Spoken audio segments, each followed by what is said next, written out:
Hello dear students, welcome back to LBS. Today I am going to explain poem 1, The Road Not Taken, written by Robert Frost. This is a very nice poem and this poem somehow related to our life also. How? कैसे? कई बार life में ऐसा होता है कि हमें दो options में से किसी एक को चूज करना पड़ता है और जो भी हम डिसीजन लेते हैं, ठीक है ना, वो डिसीजन हमारे फ्यूचर को कहीं ना कहीं इम्पैक्ट करता है। कहीं ना कहीं हमें उसमें सक्सेस मिलती है, कभी हमें उसमें फेलियर्स मिलते हैं। तो हमें जो भी डिसीजन लेना चाहिए वो कैसा लेना चाहिए, वाइजली लेना चाहिए। तो ये पोएम में भी हमें यही बताया गया। Let's start with poem. Started stanza 1. Two roads diverged in a yellow wood, and sorry, I could not travel both. And be one traveler, long I stood and looked down one as far as I could to where it bent in the undergrowth.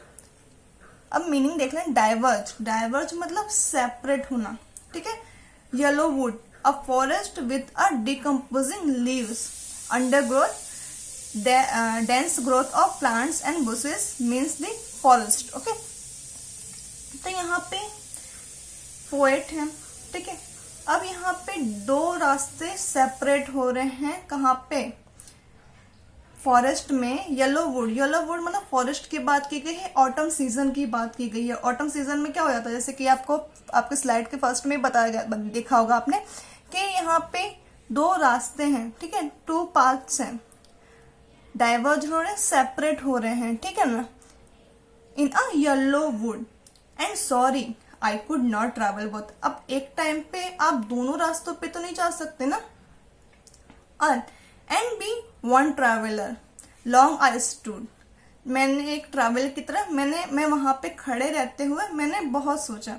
And looked down one as far as I could, और मैंने दोनों ही रास्ते को देखा, मेरी निगाहें जहां तक जा सकती थी मैंने उन रास्तों को देखा। To where it bent in the undergrowth मतलब वो से जहां पे झाड़ियां हो जाती, ठीक है। तो जहां तक मेरी निगाहें पहुंच रही थी, जहां तक वो रास्ते झाड़ियों से ढक नहीं जा रहे थे, वहां तक मैंने उन रास्तों को देखा।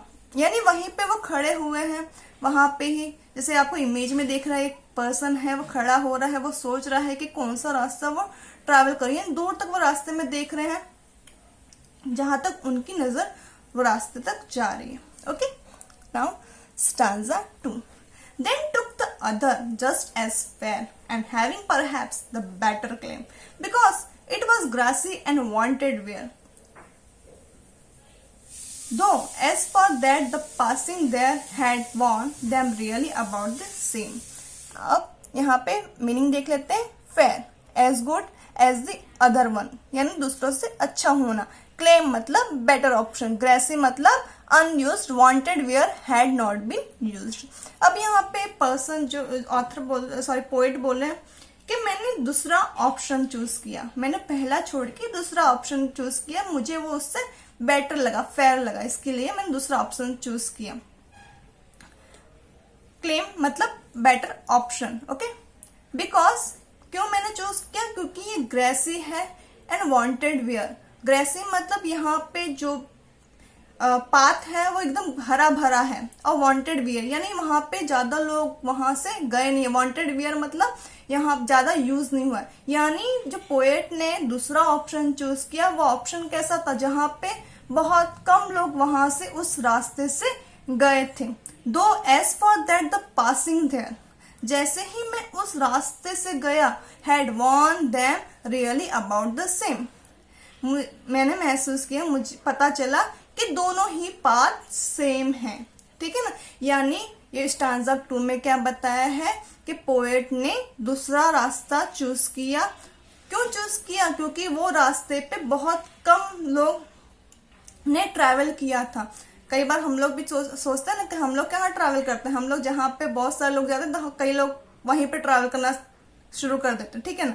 तो ये पोएट है, थोड़ा अलग सोच रहे हैं, उन्होंने वो रास्ता चूज किया जहाँ पे बहुत कम लोग जाते हैं, ठीक है, बहुत कम लोग वहां से गुजरे थे। अब थोड़े समय बाद जाने के बाद क्या होता है, उनको फील होता है कि ये रास्ता भी और दूसरा रास्ता दोनों ही सेम है।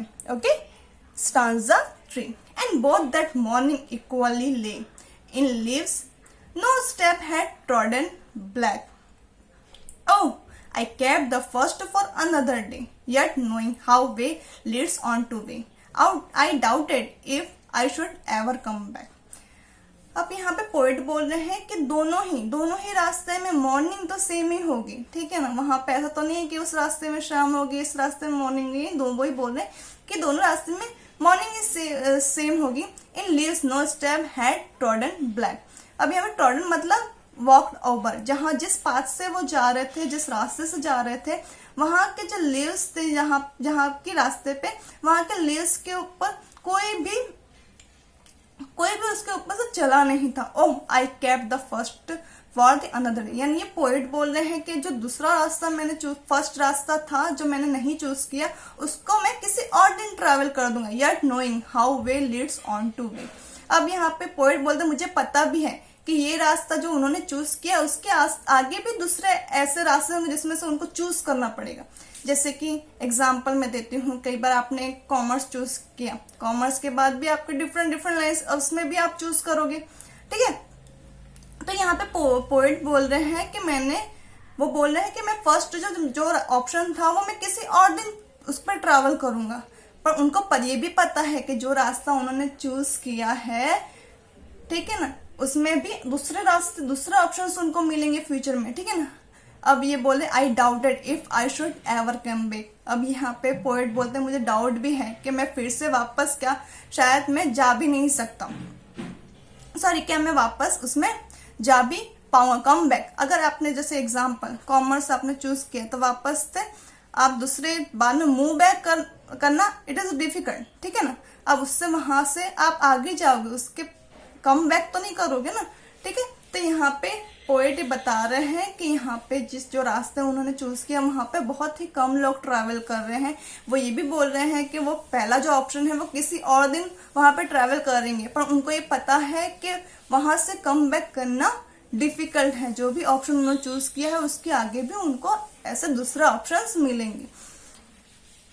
Now stanza 4 I shall be telling this with a शाई। शाई मतलब मैं बहुत सा deep breath. Somewhere edges and edges hence, two roads diverged in a wood, and I took the one less traveled by, and that has made all the difference. अब यहाँ पे जो पोएट है वो बोल रहे हैं कि फ्यूचर में मैं डीप ब्रीथ लेके मैं बोल सकता हूँ somewhere edges and edges hence, यानी बहुत सालों बाद अगर वो बोल रहे हैं कि आगे मैं फ्यूचर में बता सकता हूँ कि मुझे दो रास्ते में से एक रास्ता चूज करने को मिला था, ठीक है ना, और मैंने वो चूज किया जो जहाँ पे बहुत कम लोग ट्रैवल करते थे, जिसकी वजह से मैं उन लोगों से डिफरेंट हूँ। कई बार ऐसा होता है ना, कई लोग बोल देते हैं कि आप मेरे फ्रेंड्स ले रहे हैं जो भी, कि मेरे फ्रेंड से ये स्ट्रीम में जाना चाहते, तो फिर आप भी सोचते हो उस स्ट्रीम में जाओगे, ठीक है ना। बट कई पर्सन ऐसे होते हैं जो उन लोगों से डिफरेंट वे चूज करते हैं, ठीक है ना, जिसकी वजह से वो उनको अलग बनाता है, कहीं ना कहीं उनको उसमें सक्सेस मिल जाती है, ठीक है। तो ये कहीं ना कहीं ये बताया गया है कि जो भी आप डिसीजन ले रहे हो बहुत ही ध्यान से लीजिए, क्योंकि वो डायरेक्टली किस पे इम्पैक्ट करेगा, डायरेक्टली आपके फ्यूचर पे इम्पैक्ट करेगा। Now move to question answers. Where does the traveller find himself? The traveler finds himself standing on the fork in the path. What the problem does he face? अब यहाँ पे कहाँ पे खड़ा है, वो पाथ पे खड़ा है जहाँ पे उसको चूज करना है, क्या प्रॉब्लम फेस कर रहा है, जहाँ पे उसको दोनों में से किसी एक पाथ को चूज करना है, क्योंकि उसमें से दो पाथ पे एक साथ वो नहीं चल सकता। Okay, first discuss what phrases means to say. Yellow wood, yellow word किसकी बात की है? फॉरेस्ट की बात की है, जहाँ पे लीव्स है येलोइश हो जाती है because it is autumn season. Okay, it was grassy and wanted wear. Grassy मतलब जहाँ पे बहुत कम लोग ने ट्रैवल किया हो, ठीक है, और वॉन्टेड वियर यानी बहुत ज्यादा उस पाथ का यूज ना हुआ हो। The passing there, it means that when he walked over the path that he had chosen. Passing there मतलब वहीं से जहां से वो जो पाथ उन्होंने चूज किया था वहीं से गुजरना। Okay, leaves no step had trodden black. यहाँ बता रहे हैं कि वहां जो पाथ उन्होंने चूज किया था उस पाथ पे जो लीव्स थे उसके ऊपर किसी ने भी ट्रैवल नहीं किया था। ओके, वो ग्रीन जो लीव्स थी वो अभी भी ग्रीन थी। How way leads on to way, it means that as we walk on the path we come across more option. अगर कोई भी आप पाथ चूज करोगे उसमें से भी आपको डिफरेंट ऑप्शंस मिलेंगे और उसमें से भी आपको फिर से चूज करना पड़ेगा। Now describe the difference is there any difference between the two roads as the poem describes them in stanza 2 and 3? Two paths were similar. In the beginning poet felt that one of them was grassy and not had been walked over by many people.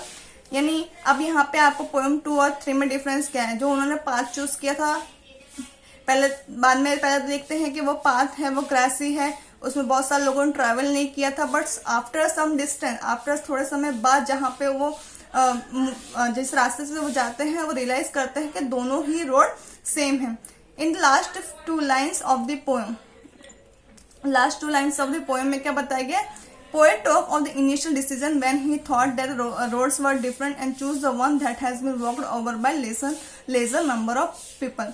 यहाँ पे last 2 lines में क्या बताया था कि जो future की बात की थी कि फ्यूचर में मैं बता सकता हूँ कि जो मैंने जो पाथ सिलेक्ट किया था जहाँ पे बहुत कम लोगों ने वो पाथ चूज किया था जिसकी वजह से वो डिसीजन ने मुझे दूसरों से डिफरेंट किया। ठीक है, now we completed with this poem. Now अब आपने जो चैप्टर नंबर 1 and 2 जिसका भी देखना रह गया हो प्लीज उसको देख लीजिए। Okay, so thank you.